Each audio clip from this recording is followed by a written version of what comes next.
What's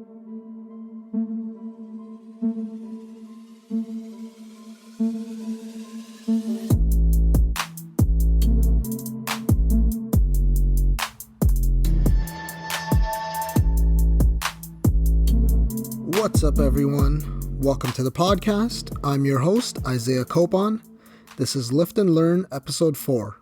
In this episode, I'll be breaking down ways to stop or get out of a plateau, and then I'll talk a bit about intermittent fasting. Before that, though, I'll talk a bit about what I've been up to lately, and that might include fitness-related topics, and it might not. If you want to follow the podcast on Instagram, check it out at Lift and Learn Podcast. And the podcast is also on Facebook now. You can just go on there and search Lift and Learn Podcast. With that being said, let's get into it. So if you listened to the podcast last week, then you might remember that I just got some lifting shoes, the Nike Romaleos 3, and I managed to get in a lift with them this week. So my latest leg day, I used the shoes and the workout went pretty well. I'm not really sure if they actually made a difference, but I managed to get in a 240-pound squat for 8 reps for 3 sets, which felt pretty good. I mean, it was still hard. It's not like the shoes are supposed to magically give me some strength I never had before. The main purpose of the shoes is just to lift your heel a bit, and that helps put your foot in a slightly better position since your heel is a bit elevated, and it could help some people who have some ankle mobility issues.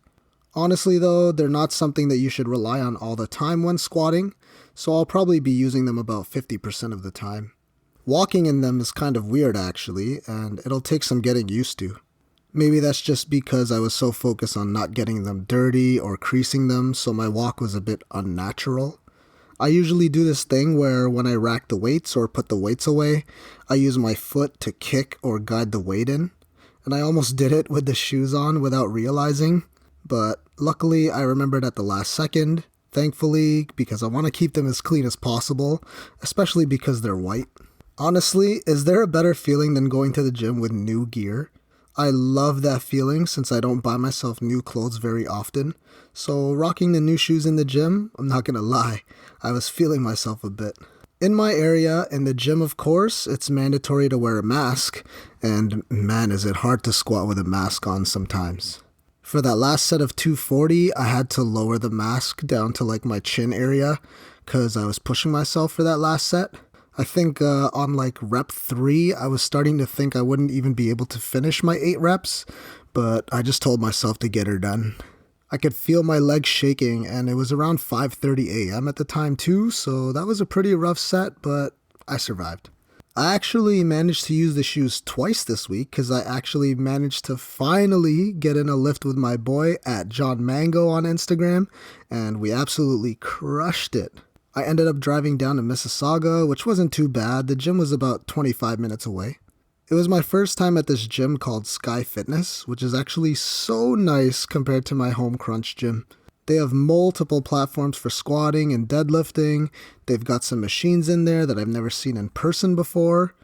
They actually have that belt squat machine, which looks pretty cool, but we just barbell squatted instead. Sky Fitness has a little turf area too, which is pretty cool for sled pulls, and we ended up doing barbell lunges in that area. They even have a basketball court too, which is pretty cool, but apparently they're taking it out and replacing it with even more platforms or power racks or something like that. Anyways, I ended up doing my buddy's workout, which ended up being 5 sets of 7 reps on squats, along with stiff leg deadlifts, barbell lunges, and then we supersetted lying leg curls with calf raises. I'm telling you, those squats and especially those barbell lunges were killer. I'm sitting here recording this right now and my glutes are still pretty damn sore from it.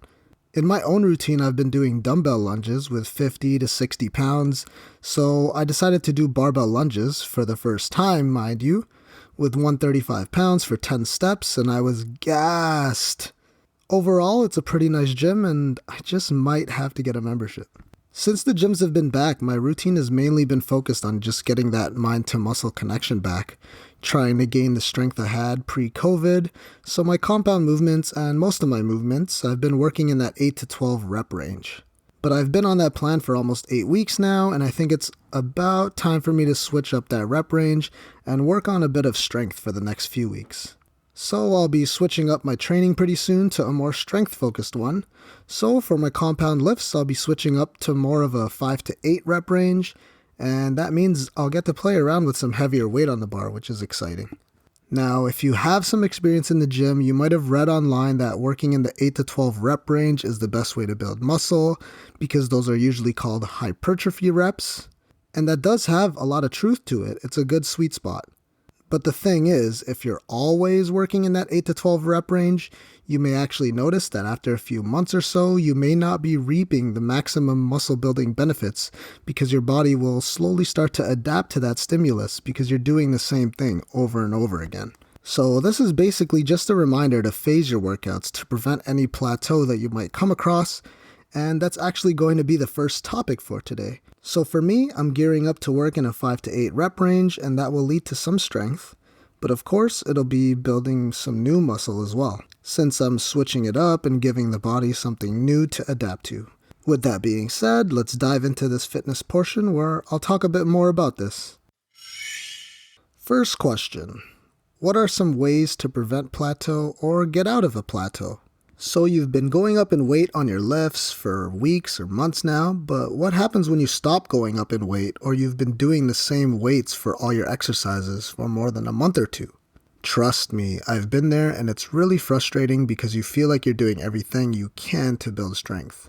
You're eating, gaining a half a pound or a pound of weight a week, hitting calories right on, and protein intake is spot on too. First off, the various ways of progressive overload is what you should be doing. What does that mean?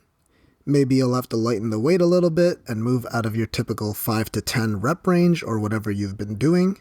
Try lightening the weight and do 12 to 20 reps instead and see what happens when you stick to that programming for a month. Or you can try a workout phase, like me, where you're working on acclimating yourself to heavier weights for a few weeks. And maybe that means switching up to heavy sets of 3 reps each just to change up the training a little bit. Another way to progressively overload is by changing up the tempo of your exercises to make it more challenging as well. That means, for example, on bench press, you can slow down the part where you're lowering the bar down to your chest. Maybe that means not bouncing it off your chest and actually controlling the weight a little bit more than usual. You can even try an advanced technique like a pause rep, and that's where you would pause the bar on your chest. That way you're taking out the momentum in the movement.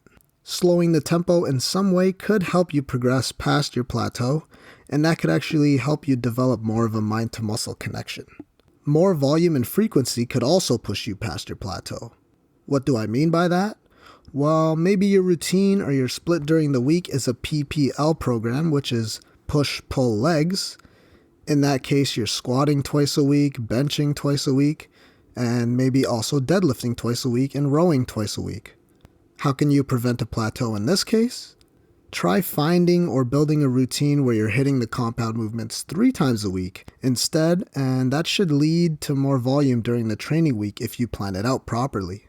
Maybe you need to switch your programming to an upper-lower split, and that way you're doing your body parts more frequently throughout the week.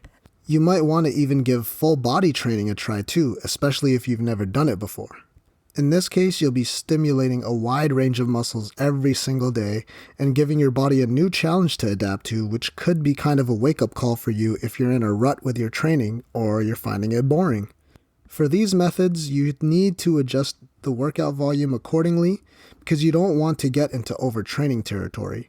So reflect on your weekly training volume to make sure it's adequate for you to recover fast enough. Another solution, you're gonna need to track your workouts. Oh man, first you tell me to track my food and now you want me to track my workouts? That's too much work. Well, that's what you gotta do to prevent plateaus. If you just go by feel every workout, eventually you'll stop seeing progress. Like I said, I've been there, and I've been at a 3-plate bench before but stopped progressing because I stopped tracking. When I first started benching when I started college, I used to have this spreadsheet of my bench progression back when I was a newbie because I wanted to catch up to my gym partners. You can use the old school spreadsheet or notebook method if you want to write down your workouts, but they also have apps for that these days. Nowadays, I'm going to have to work back up to a 3-plate bench again, especially because the pandemic forced most of us to put our gains on hold. Now though, I'm back in the gym tracking my workouts. Personally, I use an iOS app called Gymbook, and some of my clients have been using it, or another app called Strong. You can play around with both of those to figure out which one you like better. Personally, I like Gymbook because I've been using it for about 2 years or so at this point, and I like the Watch app because I'm just so used to it now at this point.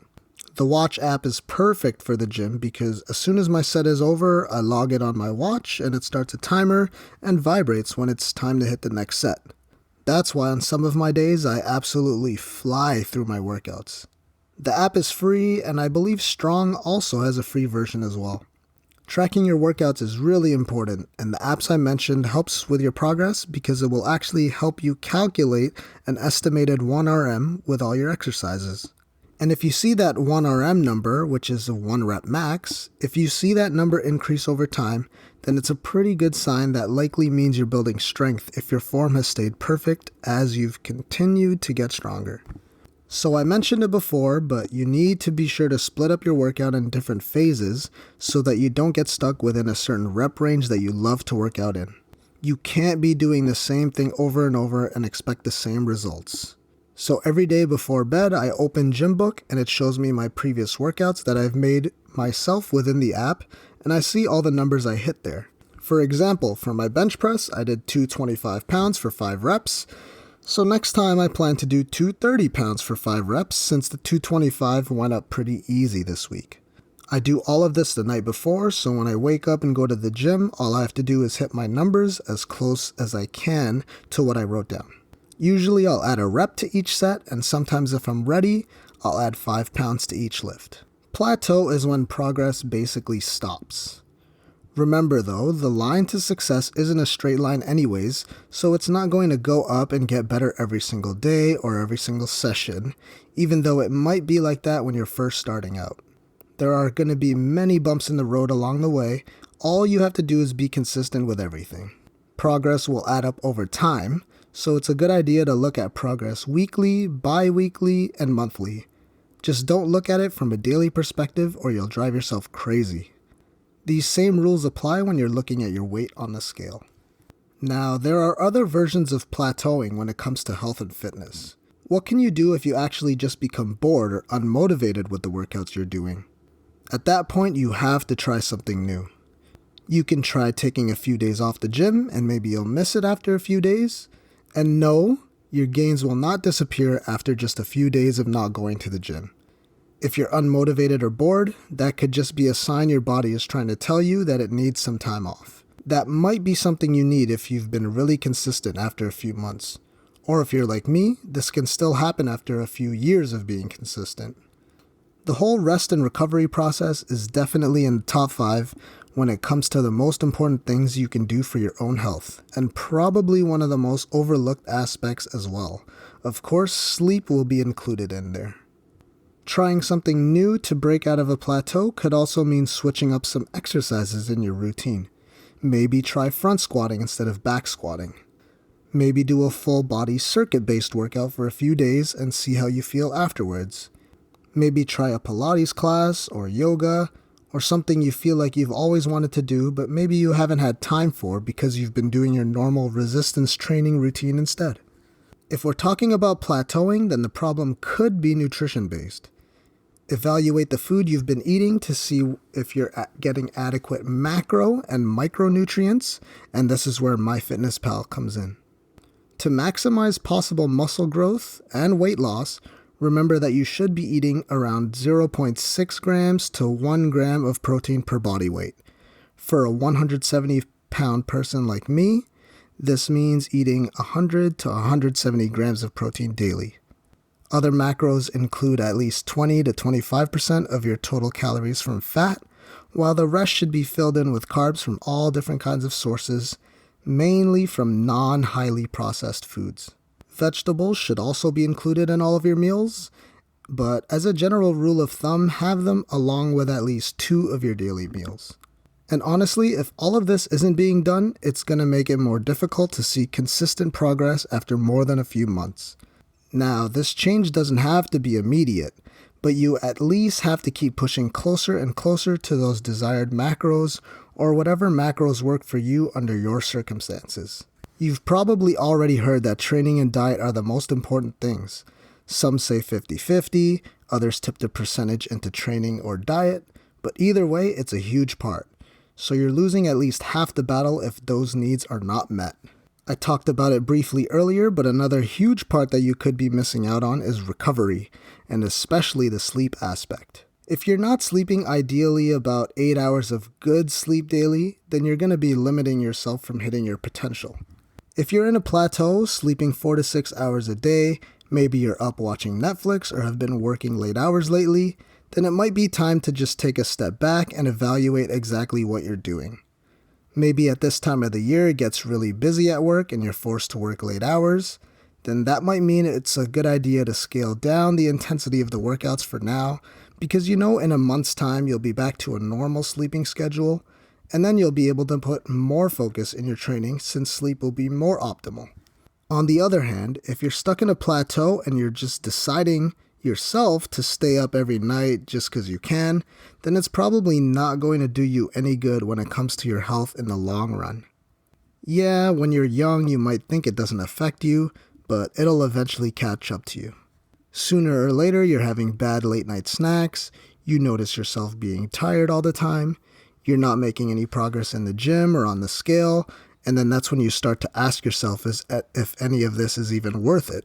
Trust me, I've been there too. I love killing time by lying down, doing nothing, putting on The Office, and just enjoying 2 or 5 or even 10 episodes in a row. It's awesome because, you don't have to do anything. You're literally just relaxing. But you can't do that every single day. It starts to take a toll on you and it will affect you, or most likely it's already affecting you and you're just ignoring the signs at this point. And maybe it's not the right time for you, but eventually if you really want to do something good for yourself, then there's going to be a time where you're going to have to sacrifice those nights and instead focus on getting your 7 to 9 hours of good and deep sleep. Of course, staying up every once in a while isn't a problem, but if you're doing it more than twice a week, then that's definitely going to set you back because a big puzzle piece is that sleep and recovery aspect. And I'll actually dive more into sleep in a future episode, so look out for that one. Next question, is intermittent fasting a good idea? What is intermittent fasting? Intermittent fasting is something that has definitely gained popularity this last decade, and it's done a few ways. The most common way is refraining from eating when you wake up for as long as possible. So if you wake up at 6 a.m., for example, and you go to work without eating breakfast. Now, some people will say coffee or water will break your fast, but let's say you're not that strict. Alright, so let's picture the scenario again. So you wake up at 6 a.m., go to work, have a coffee or water, and then you wait to have your first meal of the day at 11 a.m. for lunch, or maybe even later, say 1 or 2 p.m. That's what it is. Essentially, you'll be eating from 11 a.m. to a few hours before bedtime, which could be around 8 to 10 hours or so if you sleep at 9 p.m. That means the amount of calories that you could possibly eat in those 8 to 10 hours is going to likely be less than if you were to have a larger eating window of, say, 14 hours if you started eating at 7 a.m. A common rule that's been practiced is the 16 to 8 rule, which means that you fast or you don't eat for 16 hours of the day. That includes while you're sleeping. And then the other 8 hours of the day is when you can eat, aka your eating window. Now, I do know who sent me this question, and I know she's looking to lose weight. So what she really wanted to ask me was, should I use intermittent fasting to lose weight? And the answer is no. And let me expand on that. Now, if we're looking in the short term, can you lose weight by skipping breakfast per se? Yeah, it could work for you temporarily, but what happens when you want to eat breakfast, or eat properly and or give your body the most nutrients possible to function your best every day? You probably will lose weight by skipping breakfast, but what's going to happen when you're done with the intermittent fasting diet and start eating breakfast again? Well, you're probably going to gain the weight back, and again, be at square one with no real knowledge on how to really manipulate your food to help you lose weight in a more proper way. So let's say this person is eating 2,000 calories daily and wants to lose weight by using IF, Fine, this person starts eating at noon, and now she's able to actually eat in a caloric deficit, which in this case, that would be anything under 2,000 calories. So this person starts to lose weight, let's say a pound or more a week. Okay, so what happens 3 to 4 weeks from now, or even 6 weeks from now, when suddenly she's not losing weight anymore? They're stuck at the same weight for a week or two now. So what's the solution here progression-wise? Start eating later in the day? Maybe start eating at 3 p.m.? Or maybe she decides to eat 1,400 or 1,300 calories, and obviously that's pretty dangerous regardless of how much you weigh. For any adult, that wouldn't be a good idea or a good diet to stick to in the long term. So no, I don't believe IF, or intermittent fasting, would be a good idea in the long term when it comes to weight loss, because it just creates bad habits, and you really don't want to live life like that. If you're going to use IF to lose weight, then I feel like you should already have control of your diet first.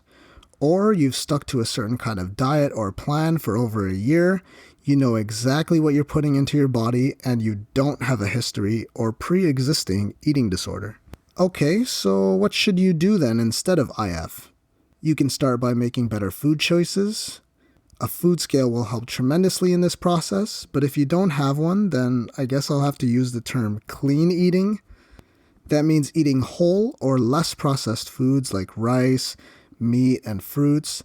Those could be great additions to your diet, especially if you're frequently eating things that usually come in boxes and have all kinds of extra and unneeded ingredients in them. Furthermore, adding protein into your diet will help with satiety, which is how full you're feeling after meals. Another strategy is having water before and after your meals. If you feel the need, you can just have a smaller breakfast. That could be doing something like substituting the carbs from that meal and possibly another meal during the day for vegetables. All it takes is a little bit of planning to figure out what you need to eat to be in a caloric deficit, or a surplus for that matter, if that's your goal right now. So open MyFitnessPal and go to tomorrow's date. Plan out exactly what you're going to be eating and see if those meet your calorie and macronutrient goals. Make sure you're also getting fiber in your diet, and make sure that you're incorporating fruits and vegetables throughout the day, and that would be a great start. A good diet along with a resistance training program is a great place to start if we're going to briefly talk about what you can do besides relying on just IF to lose weight. Whether that would be in a gym or starting out in your home working out, that should be the foundation. Now, I've personally used IF in the past to lose some weight, but that was after a year plus of bulking and after losing weight consistently for a few months when I went into my cut phase. I personally used IF for a few days during the last 3 weeks of my cut because I thought I'd try to see my abs for the first time ever. It actually really helped me because at that point my calories had dipped below 1,900 calories while doing cardio and resistance training daily. I was definitely pushing my body to a certain limit, but it worked for me. Keep in mind though, that's because I've been training and have this kind of experience for more than 5 years now, which isn't a lot, I know, but I know how my body works for the most part, and at that point in my cut, it was a good strategy for me to use because I've exhausted most of the other weight loss options out there. If you're just starting out a weight loss journey, I do not advise you to do intermittent fasting. But if you're experienced enough with your diet, then it could be a time to look into it. If you're going to try it, start off doing it for a day, and then try doing it a few times per week if need be, but do not end up relying on it for long-term weight loss, and I cannot stress that enough. Thank you for listening. If you really enjoyed the episode or my podcast as a whole, then please leave me a review and comment on iTunes or whatever your choice of podcast platform is. Also, if you haven't already, you should hit that subscribe button because I'll be releasing episodes every Friday. If you want to follow the podcast, you can check out @LiftAndLearn Podcast on Instagram. And there's also a page on Facebook now if you just search Lift and Learn Podcast. Again, thanks for listening, and be sure to tune in next week with another episode where I'll be talking about why you need to deadlift and why everyone should be taking creatine.